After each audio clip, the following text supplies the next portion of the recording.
All right, welcome back to another episode of Conversations with Jay. I got another special guest in the building. I'm gonna allow him to introduce himself. How's it going, y'all? My name is Jordan Esparza, aka heavybutlite, aka Heavy. You feel me? Thanks for having me, bro. No problem, no problem. How you feeling?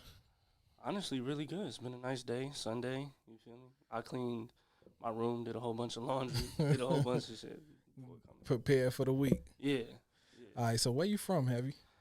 Man, I'm from Waukegan, Illinois, man. The best place on earth, man. What? Yes, That's sir. what they call it. That's what I call it. That's what it is. Shout out to Waukegan. Now, how was it growing up out there? Fun. Really fun. I mean, things things happen, you know, but for the most part, like I still have my childhood friends to this day. That's dope. All my homies, I had 20-year homies, Yeah, like we really been locked in that long, that's what's up. uh, all like grew up within like the same vicinity of each other and stuff like that. So it was honestly always a good time. Just like anything else, when you grow up, things pop off, stuff happens, but my childhood, man, it was just fun, pure fun. Man, you must got some real genuine friends. Yeah, I mean, we always been friends, man. I'll tell you how genuine my friends is. I'm trash, kinda at like sports and stuff, right? Right, My homie's dad will always draft me, just because I was his son's best friend. right, Always get me on the team, right. type thing. Like that's how that's how tied in we was. So now I know you do a laundry list of things. You feel me? So Yeah. let's start with the photography. Like, when did you fall in love with photography? Um, it was when I was 19, just coming out of high school. Really, I took like a gap year. I didn't go to college right away, Right, so I just chilled out and worked, saved my bread up that year after high school, and then what really happened was I got like a Samsung Galaxy S3, and the camera was just fire on it. Honestly, like it was really good. So I just started taking pictures like on my phone, right, and a lot of photography, like people talk about, like, oh, what equipment do you use, what lenses do you use, this and that, but like you have to train your eye, you know to see a certain way. And I've had it since the phone. I would like post. That's when like Instagram wasn't really like used how it was now. Like right. Instagram, you remember how it It was. was It was like, artsy, more artsy. yeah, yeah, like, and I feel like more like natural. More of a vibe. But I would just post the pictures that I would be like taking in my phone, like walking through forest preserves and stuff like that, and people like, oh, like you good, like this is a really good picture, this and that. So I told my mom that like I wanted to get into it and whatnot. So for yeah, it was 18 going into 19. Um, because for my 19th birthday, she got me a Canon T5i. No, T5, not T5i. Okay. That was like the next model up. But like a little Canon T5, and really from there, I just took off. Like I started just doing like nature photography mostly, because like in Waukegan there's a lot of like forest preserves, nice landscape. It's still like city like, but there's a lot of like parks and recreation out Right. there and whatnot. So there's like a lot of nice like flower places and big ravines and like rivers, creeks and stuff where you can go and take like really cool nature photos. Right. So that's really how I got into it. Then eventually somebody was all like, "Would you take a picture of me?" Then I had there was so long where I had never even taken a picture of a person. It was just all nature. Yeah, all nature. I had never even done that, and it was really like some old homies that I had, because there was like a stint of like my life where I moved away from Waukegan to like, I'm sure most viewers have heard of like Six Flags, the city where Six Flags is at. Yeah. I moved there for a little minute and met some dudes in like third and fourth grade, bro. Then fast forward to being 19, they was rapping and whatnot.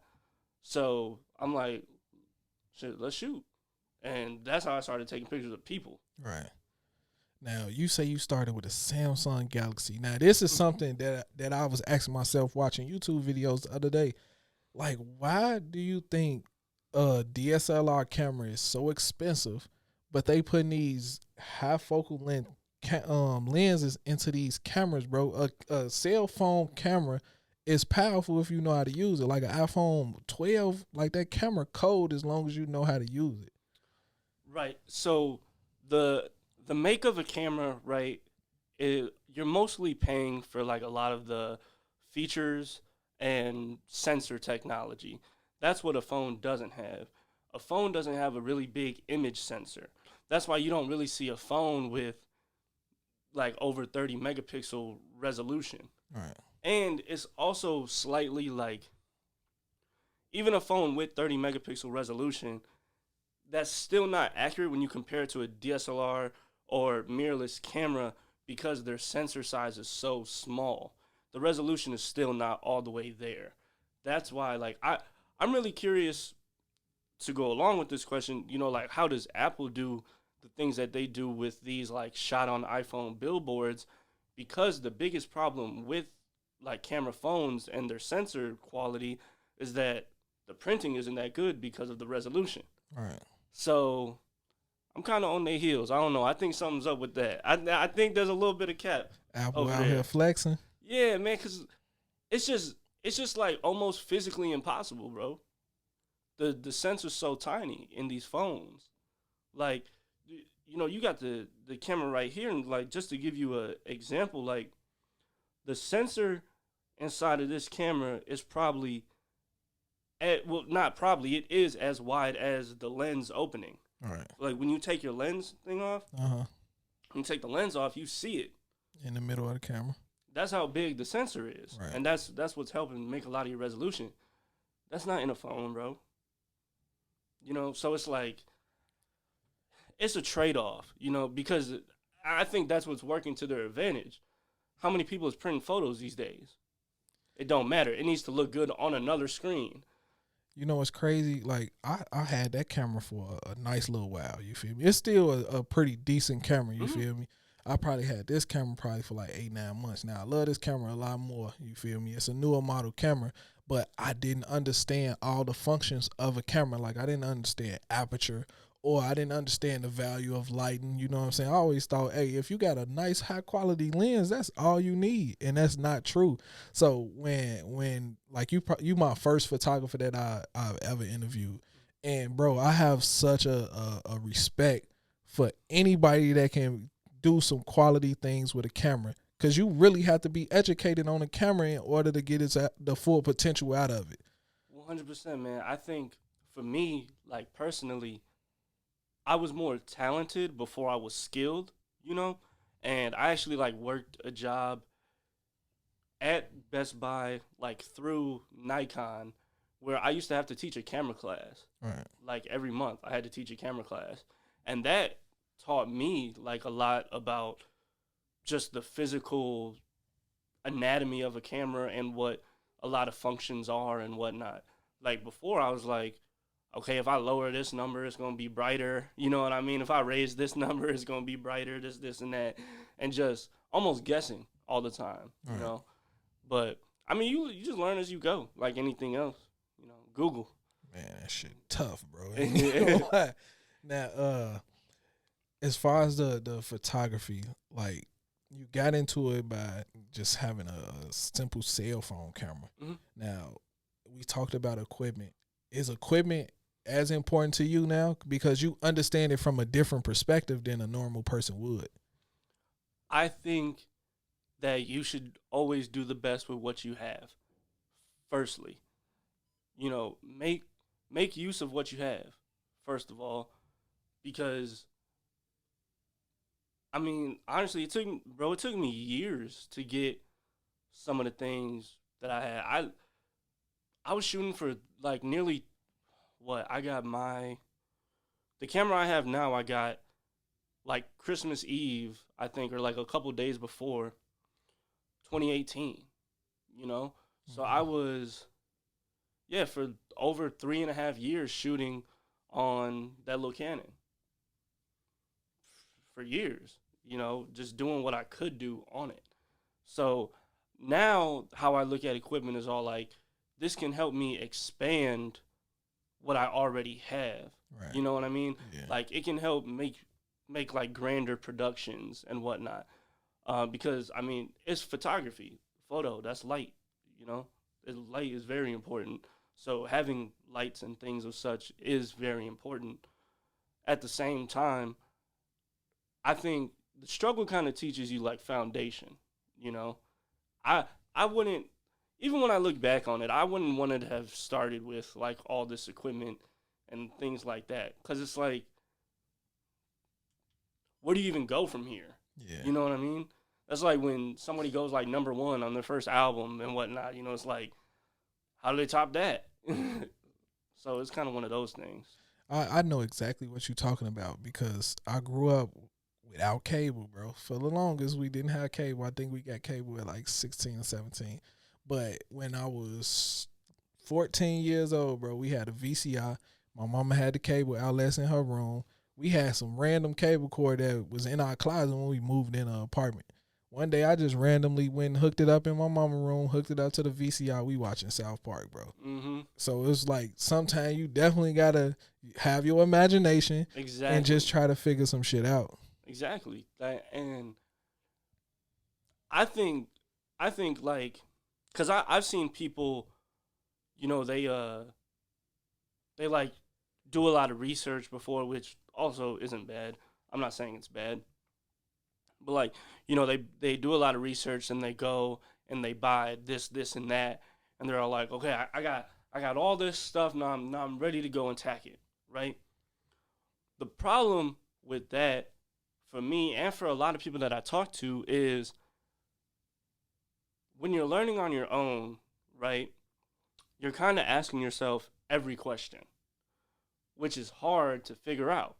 Like, think about how when you're in school, right, they're like, today we're going to do fractions. Today we're going to work on, whatever. So you learn all these parts of a subject in a pace, in an order. So they all build on top of each other, right? Yeah.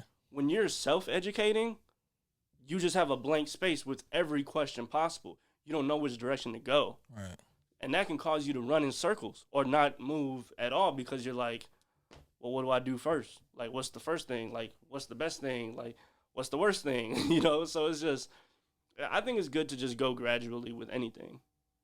Now, most people, most photographers, they have a shooting style. Some people like to shoot they pictures and then edit them in black and white. Like, what style would you say you have? Make it look good. Like, just make it fire. That's my style. And that's one thing about me is too, like, so many people have told me that, like, I hurt myself by, like, not having a niche, that I'm not like the guy that, like, only does fashion, only does music, or like you said, like, only does black and white portraits or whatever. Right. Like, people say I hurt myself with that, but personally, I don't want to limit myself. Like, why? I like a lot of things, so why wouldn't I do them all?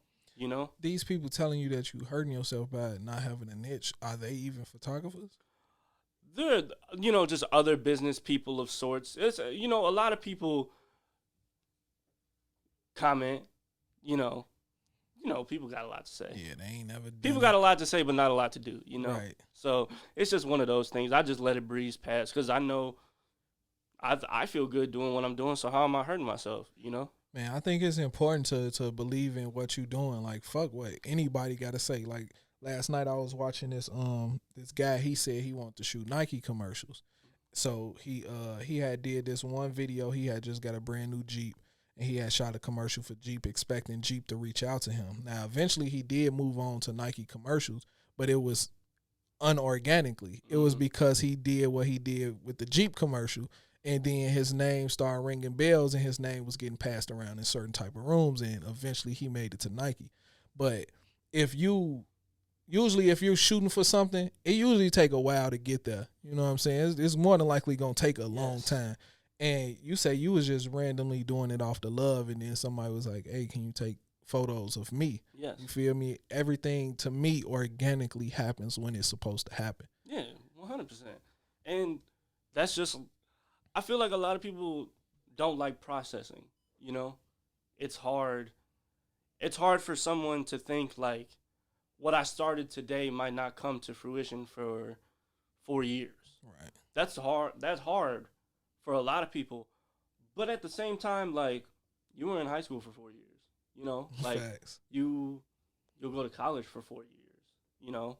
So you have some idea of what processing is like, but it's hard for people to process and bet on themselves. Yeah, in that process. People want that instant gratification nowadays. Yeah, that's I mean that's one thing. Like, I feel like, especially when it comes to the internet and whatnot, you know, I remember like one thing was like, you know, it's always like a big fiasco, and this is still talked about. I see it sometimes, like, you know, tag photographers, this, that, which, yes, give the people you work with all their credit, right? But like, I've seen people cry about like not getting tagged and stuff that they ended up getting paid for. Right. And it's like, bro, what is you here for? You know? Like, if you got paid, shut up. You know, like, I'm not sitting here crying about a picture I didn't get tagged in when I got paid. Like, what you mean I got paid? Do you feel like photographers are also treated like music producers? Because a lot of times, like you say, is y'all don't get love, y'all don't get that recognition. Even though your picture done got 1 million likes on IG, you ain't tagged in it. Nobody know you shot that picture. Right, and it's frustrating, right? But I think you just gotta keep it pushing. You know what I mean? Like, just say that you took it. Post a screenshot. You know, that's what this one dude, I think his @'s like I am Sam or something like that. He's a pretty big photographer, but like, some people might know what I'm talking about when I describe this picture. He took a picture of the XXX Tentacion man performing, right, and like, I think Rolling Loud, like years ago, and it's like one of his most like famous pictures where it's like upside down, and he has his like hair braided, kind of looks like devil horns almost type thing, and it's a like black and white, and he's like almost a silhouette on the image. And X posted that. It became, I think, the most liked image on like in Instagram history or something like that. That's crazy. And he wasn't tagged. Now I would definitely need to be tagged. Right, right. Super hot, right? I'd be hot about that too, right? But on the back end, he was all like, he literally just posted like the thing, like, this is my picture, I took it.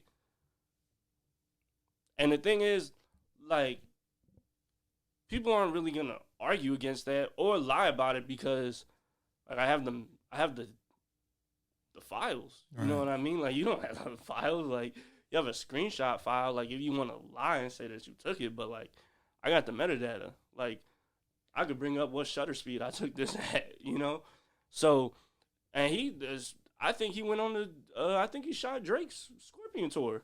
But that's what make it important about not even really stressing it, like you say, because the right people gonna do their research and they gonna find out who did that. Yeah, you feel me? And they gonna reach out for you and say, "Hey, bro, I love what you do. Come do it for me." Exactly, and also just being like confident, you know, like, yeah, I did that, and it's. I just think some people let the internet, you know, like just get to them a little too much, you know, like. To me, it just don't be that serious. Nah, I hopped in your DM. I was like, bro, let's link, let's chop it up. You feel me? And one of the things you told me you wanted to touch on was education. So what exactly about education, like, do you want to speak on? I mean, personally, I think that it's a big issue, especially like even though I'm from, you know, Waukegan. I do a lot of business in Chicago and stuff like that. Right. You know, it's a huge issue that they're closing a whole bunch of schools on the South Side. They're making police academies, raising police budgets, and then these kids still don't have like close schools. Yeah. You know, or any school really. Sometimes, you know, it's like it's bad, and that's not a good thing, you know. So it's like Facts. if you want to look into the future, you got to look at the youth.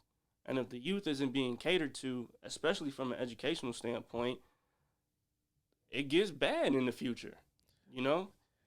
To me, once again, we all know what type of world we live in. We know the pitfalls and the challenges that certain neighborhoods face. You know what I'm saying? So we all know that it's strategically done. But it hurts so much when you get older. Because when you was a kid, you didn't realize all this was going on. You was blind to it. But it hurts to get older and then see your friends dying, see your friends in and out of jail, and everybody seems to ask the question of why.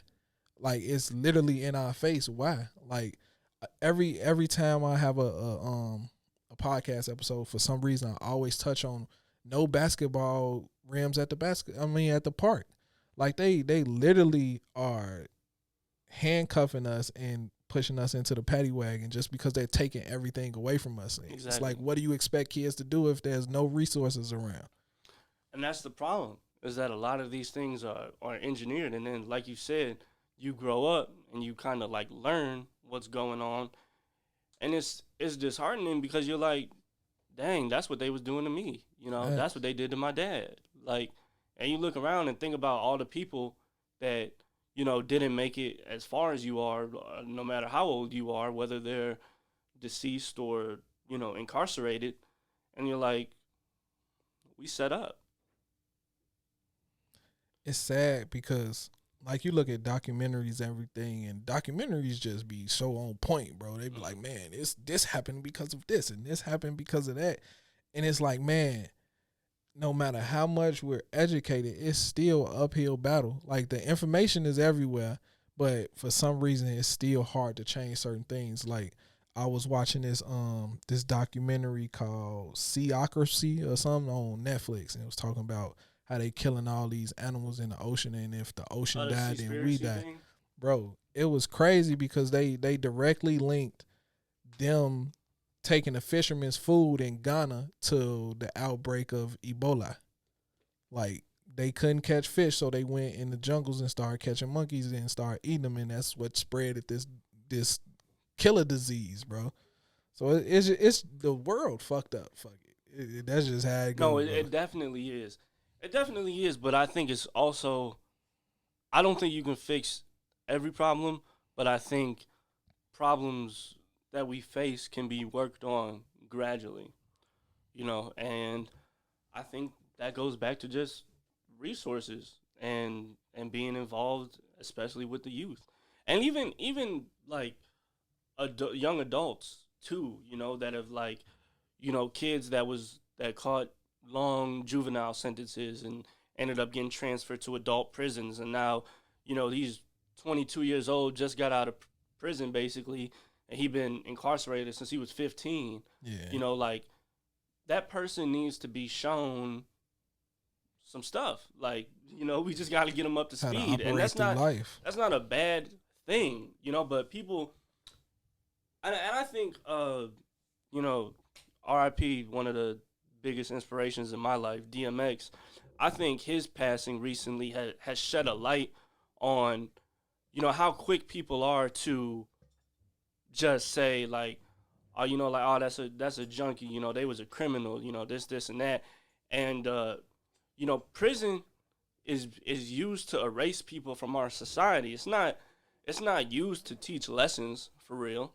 It's just used to take all the people that you know, they deem bad and erase them from our world, from our communities, from existence, you know? So that's why I think when people are like coming out of those situations, they need just a little up to speed type thing and help them out. I feel like it's on every individual to try to make something better or try to change the world in some type of way. Like we all have something that's special about us. Like you photographers, you feel me? To me, my passion is now my platform that I have interviewing people. Like we spread information. We never know. Like Tupac said, my what he say? He said, I know exactly what you're talking about. He's all like, I might not lead the revolution, but I might spark The the brain, mind yeah, that goes to lead the revolution. and It's that's something facts. like that. And that's so true because inspiration is a real thing, man. The light is a real thing. At some point, we gotta trust the path. We can't, like you say, we can't even worry about if this is gonna work. We just gotta say, fuck it, it's gonna work. You know what I'm saying? Put the work in and do the challenges. That's why, to me, people like Nipsey Hussle was so important. You feel me? Because if you ask me, he has 100%. literally changed the landscape of music to the point where you got artists like, bro, fuck, I need to sign a deal for. Like, this ain't where it's at. So I just Chance think we too need to in keep that lane. we need to keep putting this information into the world, and eventually, like you say, over time, it'll change for the best. Right.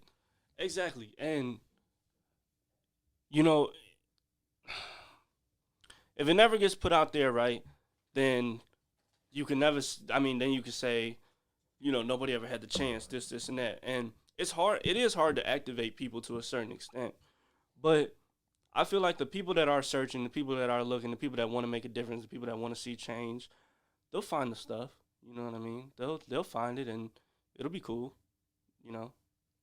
Now, to shift course a little bit, now you don't only shoot nature or people. You actually do like what I was called business photography. Like you showcase businesses, and you also do like little fuck, like recap videos. Mm-hmm. Like I seen you do it for damn, what's her name? You know who I'm Yachty? talking about? Yeah, Yachty. Yeah.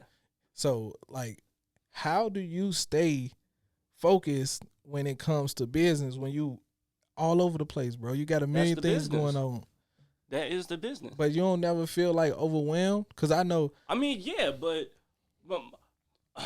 feel overwhelmed doing what I'm doing, or feel overwhelmed sitting at a job like I used to.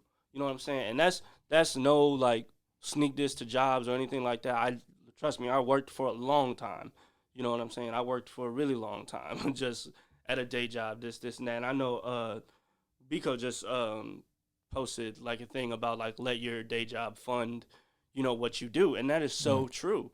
Like before I was getting a lot of photography business, I was backing myself off my job. There was a long time where I wasn't even making the money I was putting into photography back whatsoever. right? I was literally just trying to get my foot in the doors. But as far as like being overwhelmed, that's what I came to do, and yeah, it is hard to be a businessman and then be a creative and then be diplomatic with people, and things like that, It's it's it's hard, but what would I rather do, you know? I kind of look at it that way. And as far as staying focused, bro, no, I never stay focused. I'm terrible with focus. Like I I think that's what helps me is to do so much is that I can't even stay focused. So it's like I just knock these things out. Doop doop doop doop. And that's also why I like going here, going there, this and that, doing a fashion shoot, then doing some portraits, doing something, more in the musical lane, this and that, because I don't have the best focus or really any focus. That's why I could probably never be a person with a niche anyways, because I just want to go and do something else. Bro, I think you answered that question so perfectly because, like you say, you're an entrepreneur. Half the time, you don't know what tomorrow gonna bring. You feel me? So you don't even know the challenges that's coming with that.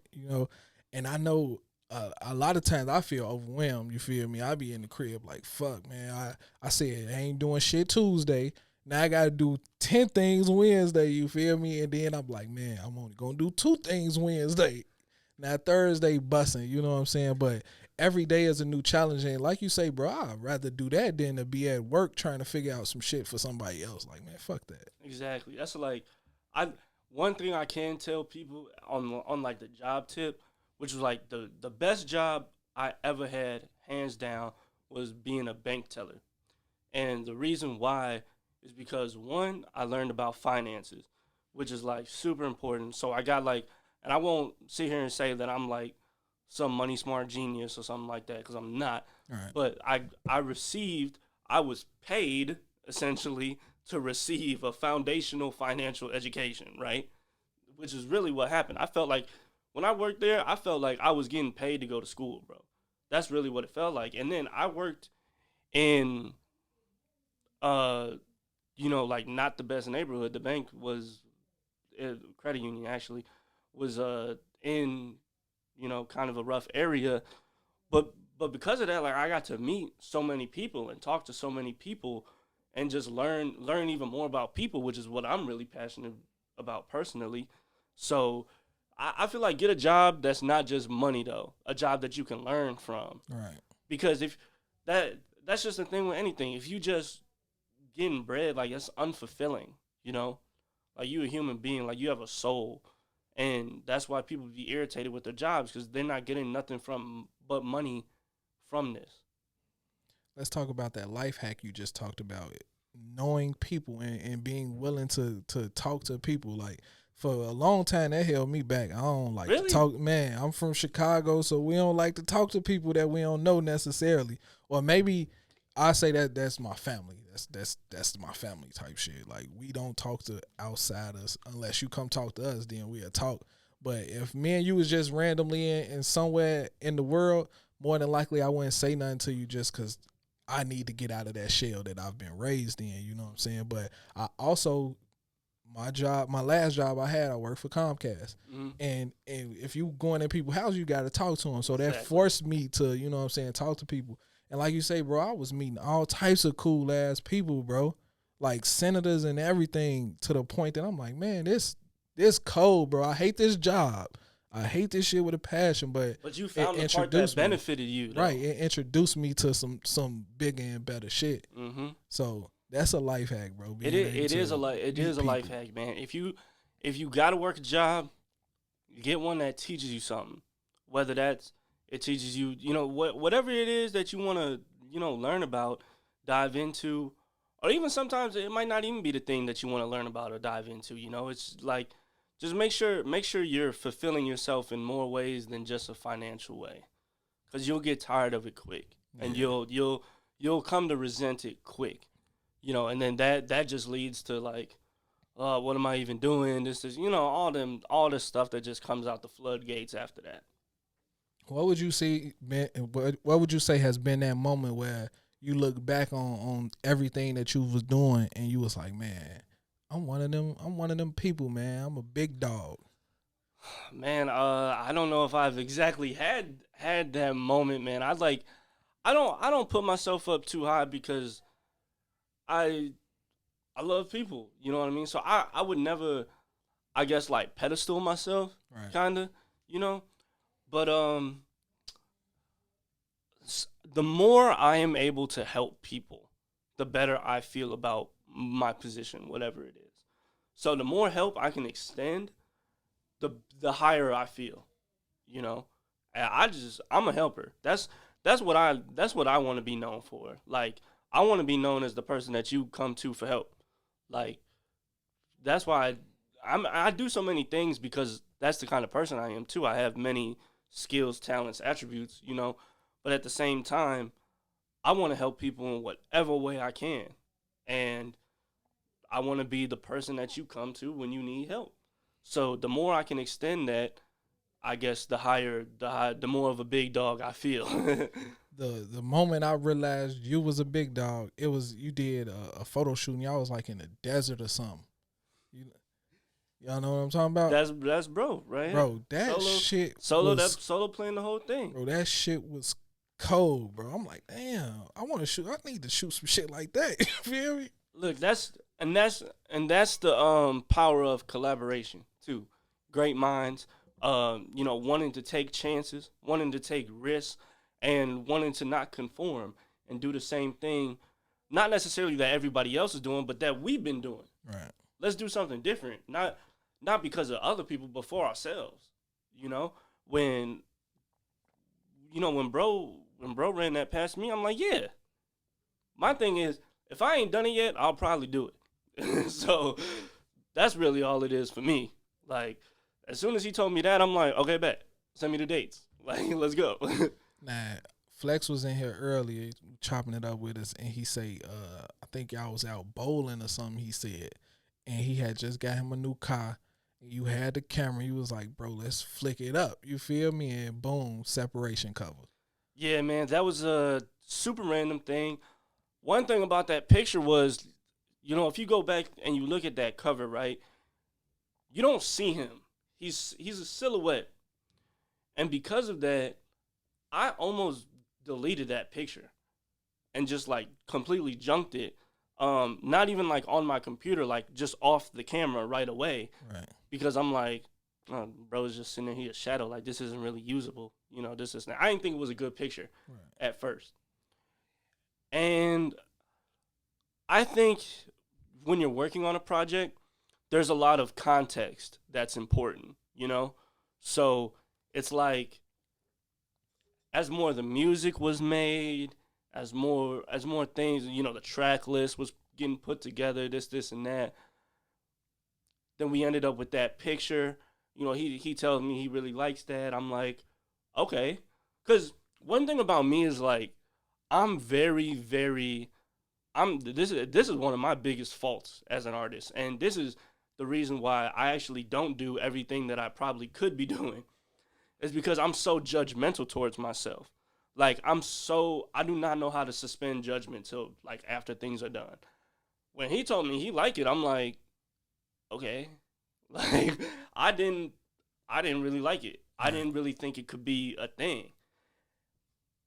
Now I look at it, I'm like, I don't think we could have planned anything better.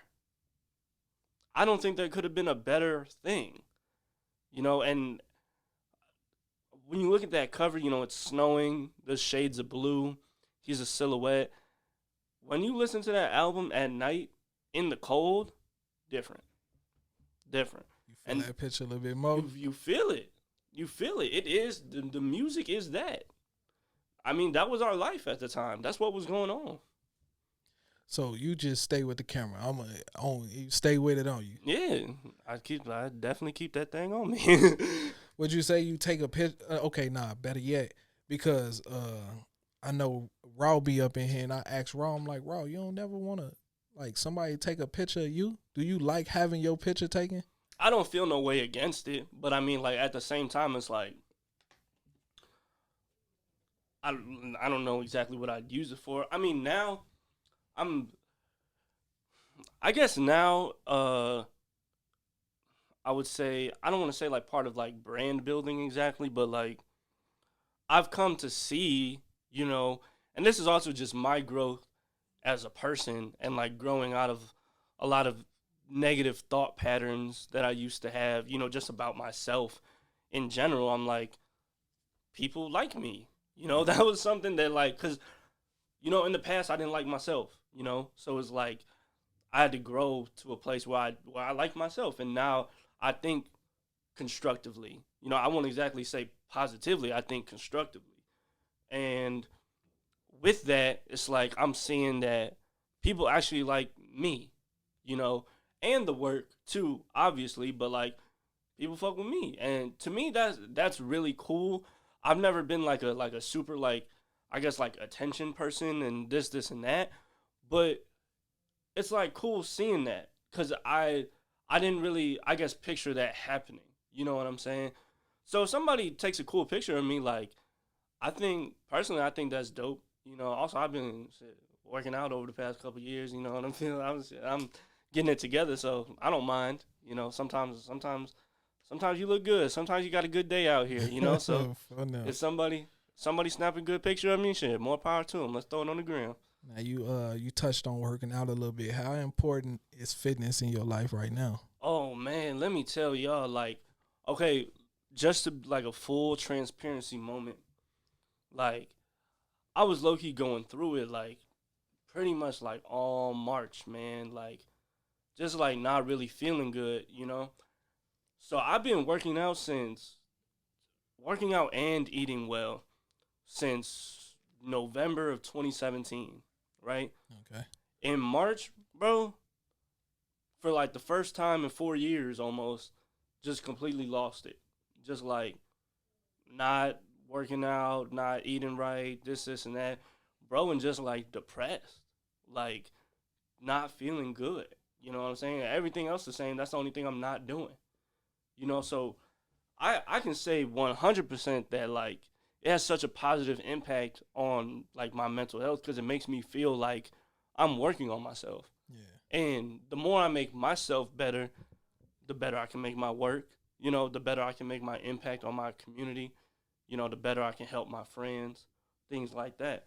So it just helps me overall just feel like mentally boosted, you know, and then over time as you see yourself like kind of change, like I look different. And I think that's really cool, you know. So it definitely plays a huge role in my life, man. Like for me, like cooking breakfast is like a morning ritual for real. I'm serious about breakfast. Like I take breakfast very seriously. Like I need that. Now, how did the coronavirus affect your life? Like last year this time, Yeah. all us was just slapped in the face like, oh no, just sit down and just stay where you at. So how did that change everything that you had going on? Well, firstly, I lost my job. I was working at Nordstrom Rack as a cashier, and March 16th, got the email. They was gonna shut down for 2 weeks, and then I ended up like never getting called back.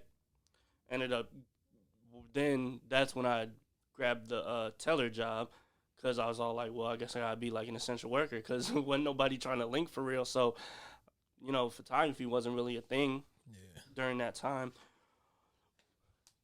On the flip side of that, though, I started like doing this like Instagram live thing that I just called like, like guided conversations, and I was just like talking to homies and stuff like that, and people really really liked that from me. And honestly, I should have never stopped it. One thing, like I just get like I be having this feeling that like I get frustrated if like I can't make something like as high level as I like know it can be like right now. Right. And like it's a really bad habit that I'm really trying to work through of like quitting on my ideas just because I can't make something like super top tier right now. You know? And I just wanted to upgrade it so much that I got like resentful towards it. Like this is not cool no more. Like this is like whack because like I knew where I could take it, Right. but I didn't necessarily have the options or resources to take it there. So I'm like yeah whatever, you know. Then people started hitting me up. I did more work in 2020 than I might have did the past 4 years for real. So man, the pandemic is a sad thing, you know, a real thing, and it definitely took a toll on me. I think though, if I didn't put in the work on myself before that happened, I would have been in a terrible place. But man, I was honestly in the crib vibing like hard. Like every single day, I'd wake up, work out, like plot, write my show, you know, this and that, like spend some time reading, spend some time thinking, drink tea. I was real big on tea back then. Like I was drinking tea every day. I was running through tea like crazy. Had like 4 or 5 cups of tea a day for real. So I was just honestly getting like real in tune with myself, you know, like real in tune with myself. And I personally, outside of the job thing and really outside of like, I guess, financial stress, I was having a good time with myself.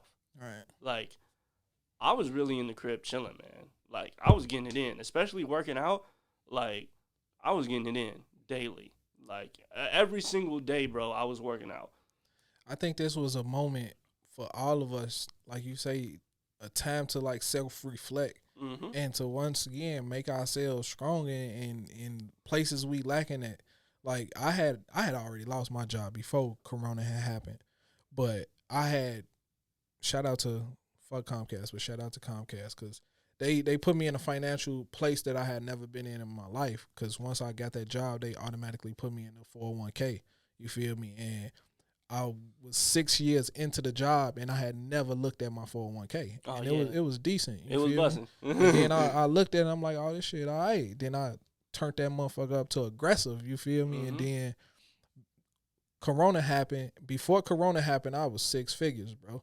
I had never seen that amount of money in my life. You know what I'm saying? At one time, and then Corona happened, that shit started just dropping, bro. I'm like, whoa, shit. Well, if it get there, I'm gonna take it out. If it get there, I'm gonna take it out. It just kept getting lower and lower. But like I say, it put me in a financial situation where I could be independent and I could stand on my own for a little while. You feel me? And I started researching what was going on around the world. You feel me? A lot of people said real estate was gonna crash and all these things. I bought me a property. You know what I'm saying? I invested in this new camera. You know what I'm saying? We invested in this. You know what I'm saying? So it was a lot of moments that like you say, coronavirus and the pandemic, like that shit fucked up because a lot of people have lost their lives. But for a lot of people, they saw it as an opportunity.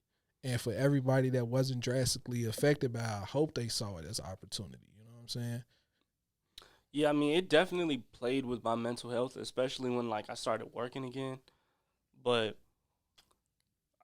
like I said, if I didn't have that strong foundation with myself before that started, I might could have been in some trouble, mentally, all that, But yeah, I mean, I just spent time, working on things, investing in myself, all of that, bro. All of that. Before we get out of here, I gotta ask everybody this question. Now, if you can go back and tell your younger you anything, like what would you tell yourself?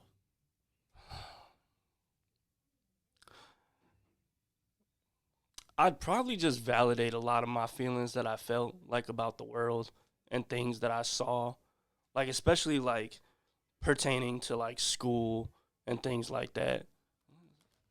Um, Probably just just tell myself like not everybody's going to see what I see and like feel what I feel. Man, back in like high school, man, I was going through it, like getting in trouble, all type of things. Like, when you're doing something that don't necessarily make sense to you, you're like, why am I here? And nobody really wanted to help me make sense of it. So I see a lot clearer now on those days, but I would definitely tell my younger self, like, hey, man, just like plot. Like, I know how you feeling, but you just gotta like get through this, cause it's something out there for you. You really just gotta find it. Facts. So cause that was my thing. I ain't have nothing. Like when I got out of high school, bro, I had nothing. I ain't have a building block in the world, bro. Literally, I was fucked up. Like I was down bad. You know what I'm saying? But I also, did and said a lot of things in high school that rubbed a lot of staff and administration the wrong way, with not wanting to participate in ways that they wanted me to, Right. go with the status quo and things like that. That caused me a lot of, mental fatigue, mental stress, mental sadness, And I was just telling myself that I wasn't wrong, really, that I wasn't wrong. All right, now this was a question I wanted to ask you. I'm gonna ask you right now. What's the difference from growing? Are you currently living in Chicago? No, You still live in Waukegan? no, I live in a different suburb now. Okay, so what was the difference between Waukegan and where you are right now? Oh, what, bro? Okay, so um, the best way I describe Waukegan to people in Chicago, right, is like think about if you just like broke off Pilsen and then just like brought it 50 miles north and dropped it on the lake. That's what Waukegan is, for real. Waukegan is like such a close spitting image of Pilsen. It's crazy. So it's a huge like Hispanic and black community. Where I live now, we're the only Hispanic and black people. Like it's just like my family and like my cousins. Right. That's it. So like that is definitely like a huge difference. Also, there's just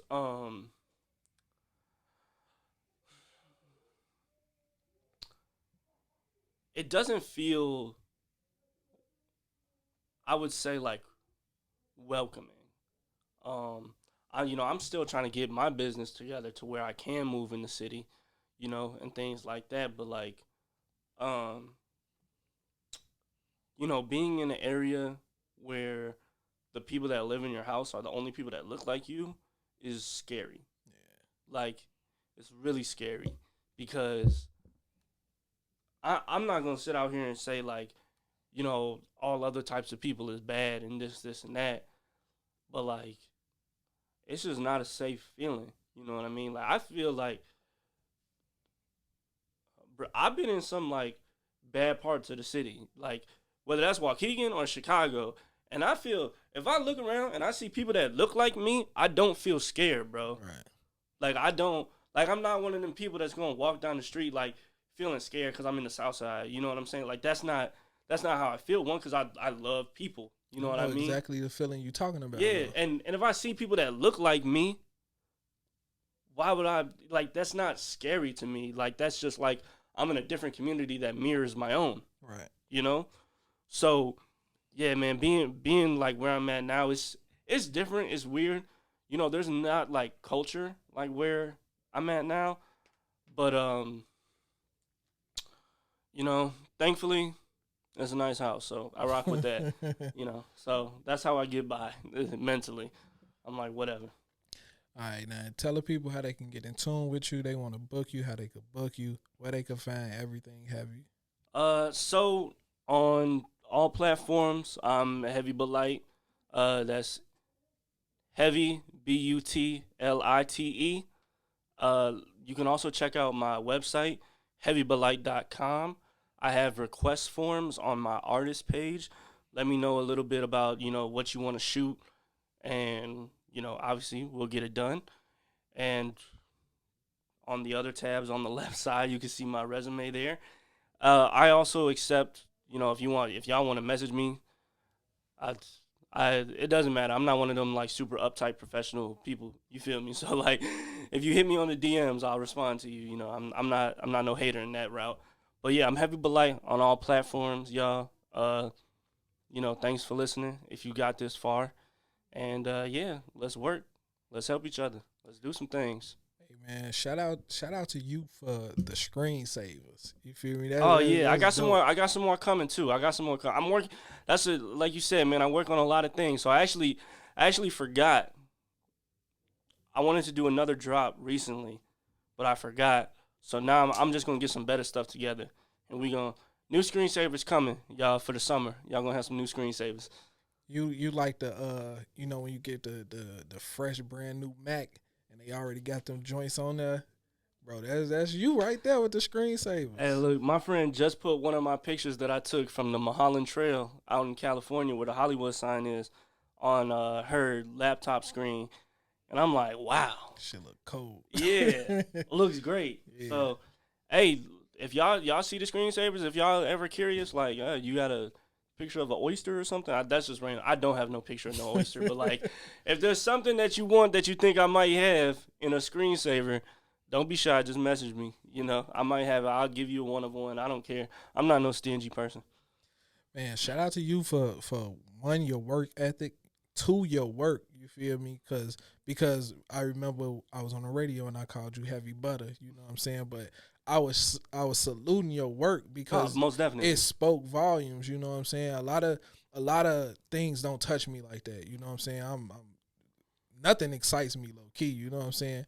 But when I see something that's good and that's dope, you feel me? I gotta highlight that and I gotta speak on that. So shout out to you for even touching me like that, bro. Thank you, baby, because that's hard to do. Hey, look, thank you. Thanks for shouting me out too. Like, and I like with I genuinely thought that was funny as hell. You had me lit on Twitter. I ain't even gonna lie. I thought that was funny as hell, man, because I thought people have always told me like they like the name this and that, but like a lot of people say it wrong, you know, a lot. But that was just one that I never heard before, so I'm like, that's funny. That's actually really funny. It was the yellow, bro. It's just always yellow, and all. It just came out like that. But once again, man, salute to you. You know what I'm saying? Shout out to everything y'all got going on over there at Rich Vision. Like I was telling yes, sir. Flex, Shout man. out to gang. I RVS, love y'all know everything y'all doing, bro. Cause y'all organically building it, and when one do something good, y'all all celebrating. I love that. You feel yeah, me? most definitely. So keep rocking. You feel me? Other than that, man, I appreciate you for coming through once again. Thank you so much for having me. Thank y'all for listening, and everybody have a blessed day. Be your best self. Big facts. This has been another episode of Conversations with Jay.